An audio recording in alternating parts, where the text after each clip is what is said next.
विद्यालय के सभी छात्राओं का हिंदी की कक्षा में स्वागत है। आपकी 10 नंबर के आपका नया सिलेबस दे दिया गया है जिसमें नैतिक शिक्षा आएगी और नैतिक शिक्षा के प्रथम पाठ से आज हम दोहराई स्टार्ट करेंगे और ये आपका परीक्षा में 10 नंबर का आएगा, सबसे आसान है। और इसके लिए लेकिन जरूरी ये है कि आप इसको पढ़ें भी और दोहराए भी और अपने जीवन में भी उतारें। नैतिक शिक्षा का उद्देश्य ही ये होता है कि आप इसको जितनी अच्छी अच्छी बातें इसके अंदर बताई जाती है उसको अपने जीवन में भी उतार कर लाएं। पहला जो हमारा लेसन है +2 क्लास का, उसमें ईश वंदना दी गई है, उसके क्वेश्चन आंसर यहाँ पर हम रिवाइज करेंगे। पहला क्वेश्चन है, प्रथम मंत्र में ईश्वर का स्वरूप कैसा तथा उसकी क्या विशेषता बताई गई है। ईश्वर का जो स्वरूप है वो पवित्र और शुद्ध बताया गया है तथा उसे सभी सुखों का दाता बताया गया है। उसकी विशेषता बताते हुए कहा गया है कि जो भी उसके समीप जाता है उसके सभी कष्ट समाप्त हो जाते हैं। तो ये आपका 2 नंबर का क्वेश्चन आएगा, इस तरह से आपके क्वेश्चन पूछे जाएंगे। दूसरा क्वेश्चन है, विज्ञजन ईश्वर का सुयश क्यों गाते हैं।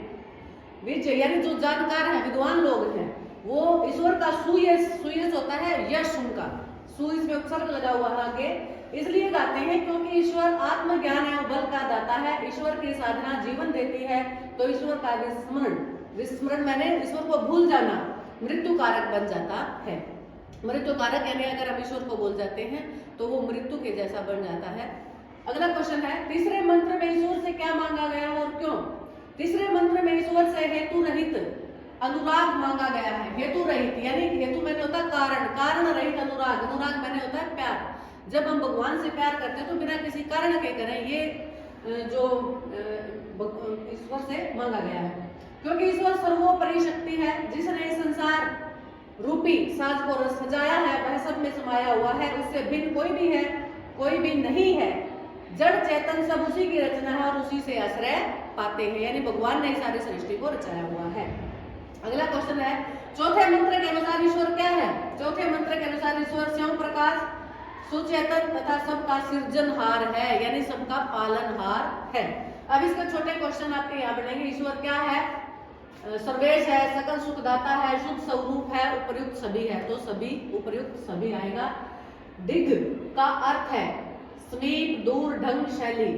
दिग का मतलब होता है समीप। मंगलमय गुण कर्म पदार्थ सिंधु हमको दीजिए, तो इसमें जो खालिस्तान दिया गया है उसमें क्या आएगा, प्रेम सिंधु हमें दीजिए। सिंधु मैंने सागर, प्रेम रूपी सागर, भगवान का प्रेम यहाँ पर भगत मांग रहे हैं।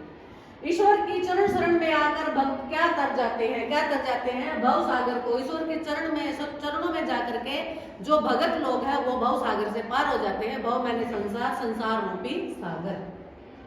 ईश्वर को जपना है, क्या है, मरण है, जीवन है, संयम है, भक्ति है। ईश्वर को जपना जीवन है, ईश्वर के बिना इस संसार में कुछ भी नहीं है। ये आपका था पहला पाठ, इसका स्क्रीनशॉट ले लीजिए, इसको दोहरा लीजिए। +2 क्लास में नैतिक शिक्षा जो आपका पाठ्यक्रम में 10 नंबर की जोड़ दी गई है उसका दूसरा पाठ है भक्ति योग। उसके अब क्वेश्चन आंसर हम देखेंगे यहाँ पर। पहला क्वेश्चन है, गीता में किस किस का अद्भुत संगम है। गीता में ज्ञान, कर्म और उपासना तीनों का अद्भुत संगम है। गीता में लोक एवं परलोक दोनों को सुधारने का एवं जीवन जीने का रास्ता बताया गया है। भारतीय जीवन दर्शन से क्या अभिप्राय है। ज्ञान, कर्म तथा उपासना का गहरा संबंध है। ज्ञान पूर्वक श्रेष्ठ कर्म करते हुए भगवत भक्ति की ओर बढ़ते जाना ही भारतीय जीवन दर्शन है। तीसरा क्वेश्चन है, सच्चे भक्त की पहचान क्या होती है। सच्चा भक्त किसी प्राणी से द्वेष नहीं करता, वह सबका मित्र होता है तथा सबसे प्रेम करता है। वह अहंकार और मोह माया आदि से रहित होता है। वह सबके प्रति दया, करुणा व प्रेम का भाव रखता है। वह सुख दुख में समभाव से रहता है। समभाव यानी सुख में और दुख का उसके ऊपर ज्यादा असर नहीं पड़ता है तथा क्षमाशील होता है, वो लोगों को क्षमा कर देता है। अगला क्वेश्चन है, राजा ने मंत्री को पद से क्यों हटाया। ये एक स्टोरी आपकी इसके अंदर दी हुई है कि एक बार एक राजा और एक मंत्री होते हैं, वो जंगल में शिकार खेलने के लिए जाते हैं। तो वहां पर एक शिकार खेलने जाते हैं, वन में शिकार पर वार करते समय राजा की उंगली कट जाती है। राजा ने मंत्री को बताया कि हमारी एक उंगली शस्त्र प्रहार से कट गई है। मंत्री ने इस पर कहा कि ईश्वर जो करता है वह अच्छा ही करता है। यह सुनकर राजा को बुरा लगा। उसने मंत्री से यह कहकर कि अब चौथे क्वेश्चन के बाद आपका 5वां क्वेश्चन है, राजा की बलि क्यों नहीं दी गई। शिकार के समय राजा की एक उंगली कट गई थी। एक बार जब वह किसी दूसरे राज्य के सैनिकों द्वारा बलि चढ़ाने के लिए पकड़ लिया गया, तब बलि चढ़ाने के पूर्व वहां के पंडितों ने देखा कि राजा की उंगली कटी हुई है। उस राज्य का नियम था कि किसी ऐसे व्यक्ति की बलि नहीं चढ़ाई जाएगी जिसका पहले से ही कोई अंग भंग हो। इसी कारण से राजा की बलि नहीं चढ़ाई गई। जब मंत्री ने राजा को ये कहा था कि उसकी उंगली कट जाने पर कि जो ईश्वर जो करता है वो अच्छा करता है, तो राजा को बुरा फील हुआ था, लेकिन इसी वजह से उसकी राजा की बलि नहीं दी गई, क्योंकि अंग भंग जिस व्यक्ति का होता है उसकी बलि नहीं दी जाती है। तो इसलिए सार यही है कि ईश्वर जो करता है वह हमेशा अच्छा ही करता है, उसकी रजा में ही खुश रहना हमें सीखना चाहिए। नैतिक शिक्षा के अंतर्गत जो कि आपके 10 नंबर की आएगी, वो उसके पाठ प्रश्नों की रिवीजन चल रही है। आपका यहाँ पर तीसरा पार्ट स्टार्ट होता है। तीसरे पार्ट का पहला क्वेश्चन है, ऋषि किसे कहते हैं? ऋषि मनुष्य के हितकारी को ऋषि कहते हैं। कोई मंत्र दृष्टा को ऋषि कहता है, तो कोई तत्व दृष्टा को, परंतु वेद कहता है कि मानव का कल्याण करने के लिए जो शुभ चिंतन करता है वही ऋषि है। दूसरा क्वेश्चन है, धैर्यशाली किसे कहा गया है? जो व्यक्ति अनेक मुसीबतें आने और हाल बेहाल हो जाने पर भी अपने निश्चय से नहीं डिगते हैं वही धैर्यशाली होते हैं।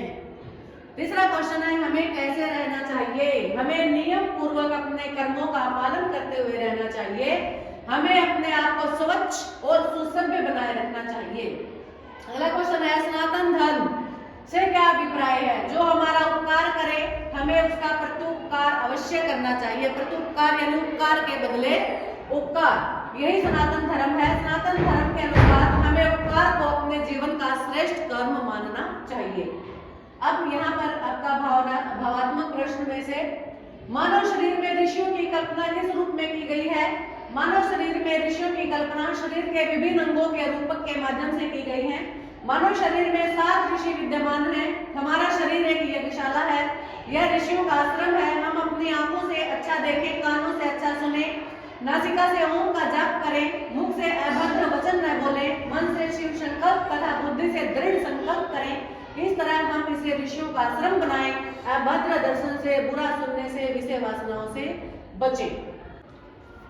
आपका अगला क्वेश्चन है, जननी व जन्मभूमि से को स्वर्ग से बढ़कर क्यों माना गया है? ये आपका प्री बोर्ड परीक्षा में भी ये क्वेश्चन आया हुआ है कि जननी अर्थात माता जो हमें जन्म देती है, असहनीय कष्टों को सहन करके मानव जीवन का सृजन करती है। उसी तरह मातृभूमि तरह तरह के श्रेष्ठ भोग्य पदार्थ देकर मानव जीवन को सार्थकता प्रदान करती है। इसलिए जननी व जन्मभूमि को स्वर्ग से भी बढ़ करके माना गया है। अगला क्वेश्चन है, विवेक से हीन व्यक्ति का पतन किस प्रकार होता है? यानी जिसके पास विवेक नहीं होता। विवेक क्या होता है? अपनी समझ से, अपनी अकल से कोई निर्णय लेना। जिसके पास ये नहीं होता उसका पतन कैसे होता है?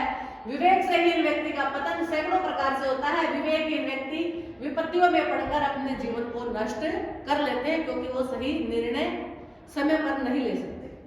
अत्यधिक लोभ के क्या दुष्परिणाम होते हैं? बहुत ज्यादा लोभ हमारे जीवन में क्या दुष्परिणाम लाता है? अत्यधिक लोभ के कारण मनुष्य की बुद्धि अंधी हो जाती है। बुद्धिहीन मनुष्य निरंतर विपत्तियों में उलझता चला जाता है। लोभ के वशीभूत मनुष्य नीच कर्म में प्रवृत्त हो जाता है। लोभ सभी पाप कर्मों की जड़ है। लोभ के कारण मानव तरह तरह के अनर्थ कर लेता है। प्लस 2 क्लास का नैतिक शिक्षा के अंतर्गत चौथा पाठ यहाँ पर स्टार्ट होता है, जिसका नाम है हवलदार अब्दुल हमीद। उसके क्वेश्चन आंसर हम यहाँ पर देखेंगे।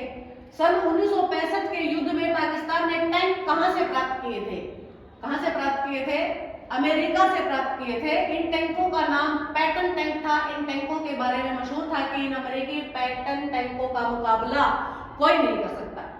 दूसरा क्वेश्चन है, पाठ में किस क्षेत्र में हुए युद्ध का वर्णन है? पाठ में कसूर क्षेत्र में हुए युद्ध का वर्णन है। यह युद्ध भारत पाकिस्तान के बीच हुआ था। भारतीय सैनिकों ने अपने अद्भुत शौर्य और पराक्रम से इस क्षेत्र को पैटन टैंकों की कब्रगाह बना दिया था। तीसरा क्वेश्चन है, अब्दुल हमीद ने शत्रु के कितने टैंकों को नष्ट कर डाला? अब्दुल हमीद ने कितने?